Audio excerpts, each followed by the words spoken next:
Hey folks, Steve here with an unboxing video for the Dark Summer Normandy 1944 D-Day and the Battle for Normandy, June 6th to August 21st. Game designed by Ted Raicer, published by GMT Games. I had thought about making some funny quips or jokes to introduce this game, but ultimately decided, hey, there's nothing but to speak to the awesomeness that is the game series, the Dark series, and whatever other associated games are like it from Ted. This is yet another entry. So greats like the Dark Valley, the Dark Sands, and we have the Dark Summer here from GMT.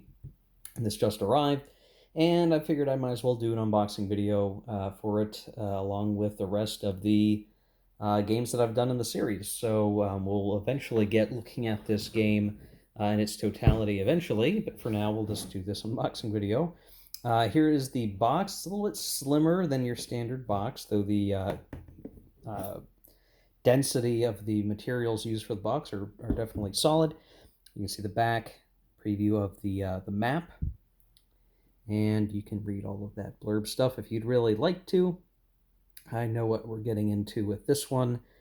So we should have a map sheet, 2 counter sheets, 1 rules booklet, 1 playbook with example of playing designer's notes, 2 identical combat and terrain player aid cards, 1 charts and tables card, and a 6-sided die, and all of this good stuff. So high solitaire suitability because it is chit pool ultimately. And it looks like they're saying it's 4+ hours to play the game, and based on it being, I think, a 10-turn game, that's quite true, or quite possibly true. So let's get the shrink off, and we'll see what we have with this one. If you've seen any of my other videos over time, you know I do like Ted Raicer games, and I quite enjoyed the Dark Valley. I've quite enjoyed the Dark Sands, and this feels like a game that is going to be much in the same vein as the Dark Sands, not quite as huge, obviously, as the Dark Valley, but a little bit of a focused game on a much smaller part of World War II. So as we take off the lid, we see we have our playbook. Playbook is coming in at 18 pages. You can see extended example of play, which is always appreciated. The designer's notes, always interesting to read, and some counter sheet images. The back is dedicated to index. The last couple of pages are the index. This is a glossy paper, which is a little bit different. I think I usually expect the standard sheet paper from GMT, but this is glossy. And 2-column format in nice, beautiful color. Extended example of play. Looks like you can get a good feel for the Allied invasion of the beaches and how that works, since there's obviously going to be some special rules governing all of that. That extended example of play is quite extended. This goes a number of pages, so you're certainly going to be able to get a good feel for the game, I would have to imagine, by this point. Once you've read through this far, if you're going through 10 rounds or more. It looks like there's some flavor pictures as well, always appreciated for looking at the mood of the game and what it represents. And yeah, boy, 13 pages of an example of play. That is quite extended and much appreciated. You can see the designer notes are actually quite long as well, which I like designer notes. I love designer notes, actually. This is my favorite. One of my favorite things about war games are the designer's notes, because I feel it's so important to have a good idea or a good understanding of what the designer is intending with the design. What is the design intended to portray, and the thoughts upon that. So I really would like to read all the way through this just as soon as I am able to. And yes, very, very cool. Look at that. And then the counter sheet pictures, which don't matter to us. We're going to look at the counter sheets. So that's the playbook. Pretty straightforward stuff. We have the rulebook. Now I've already the rules have been available as a PDF for a while. So there's not going to be too much shocking stuff here. It does come in at 24 pages. The back has some D-Day reminders, so special rules reminders. The Dark series tends to have some special rules for certain turns. So it is important to have some of these reminders, these special rules that are very important that you don't want to mess up. That's on the back. The rules of play, 2-column format, glossy paper, and we look at the table of contents. This shouldn't be too surprising to anybody familiar with these games. They're talking about victory, what are the stacking limits, how zones of control are applied, weather, which is a bit of a special factor in this game, more so than other games in the Dark series, where we draw weather chits to govern how many action chits we get or which action chits we'll get during the turn. Reinforcements, how to play the action rounds, movement, combat support markers, and supply. Really, usually, I would say that this series is pretty straightforward in terms of its design, and all good stuff from that perspective. So you can see full color, and as you go through, plenty of the usual how to read the counters, all the examples of the different game markers, description of the unit symbols if you need that help for NATO symbols, the unit sizes. We're going to have brigades, regiments, battalions, and Kampfgruppe. The nationality colors, all pretty straightforward stuff, I think. I don't think we're going to have any real curveballs in this particular game, but you can see all of the rules have nice color examples or pictures of the markers and the relevant rules sections, which just helps kind of tie together, the rules as you go to play. I suspect all of this is going to be pretty strong, straightforward stuff. And having played many of the games in the series at this point, I can dive right into these and have a pretty good feel for how the game's going to play. So there you go, 24-page rulebook. Tend to be very easy reads. The rules are usually very, very clear. There's just some level of tend to be some level of special rules that you have to keep in mind, so it's always good to reference that rulebook. First player aid sheet, or player aid 1, as it is titled here, shows the combat results table, as well as the Cherbourg combat table, so that's a little bit different. I think that has to do with some off-map stuff that can occur. These are the weather effects. They talk about how the weather impacts the game. On the back is your typical terrain chart with your movement costs, combat effects, additional notes, a few other special notes, footnotes off to the side as part of the legend, just to kind of help you understand how certain things work. So that's nice. Works out pretty good. Here's a second copy of the player aid sheet for 2 players. Here's a player aid card 2, and I think this is the only one we get of this one. And so it lists out what the availability is for the action chits, depending on your weather. So you can see how that kind of works out. When you're going to draw a chit, it might be a sun, and then that tells you there's going to be 4 move or combat chits for the US, 2 move, 2 combat for the British, and so on and so forth all the way down. Your sequence of play, your replacements table, rebuilding units table. On the back are additional rule reminders and some things about sudden death victory points. So this one, I guess you'll need to pass back and forth between players if you need to reference it or set it nearby to the table, since there's just the one copy. And here are the counters. Now, this is the first counter sheet that is mostly US units. Get a close look at this.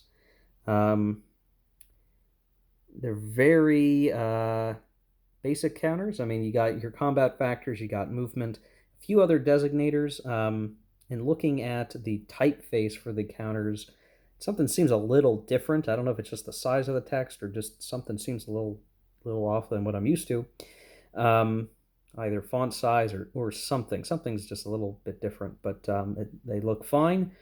I don't have any... I'm like looking at the counters going, oh, do I have any misalignment issues like I've had in a few recent games? Nope, everything looks fine and dandy. Looking good. And yeah, all set. It's kind of interesting that like most of these units just have the same background color of the counter, and then a few have colored NATO symbols. I might have... I've heard... As an aesthetics thing, I might have liked more color in the NATO symbols just to help make the counters pop, but it's all good. The counter quality is a brown core, and based on me just applying a little bit of pressure, test pressure that I usually do, this guy almost came right out of the counter sheet. So I expect that these are going to be nice, solid counter quality. They're going to come out of the sheet very easy.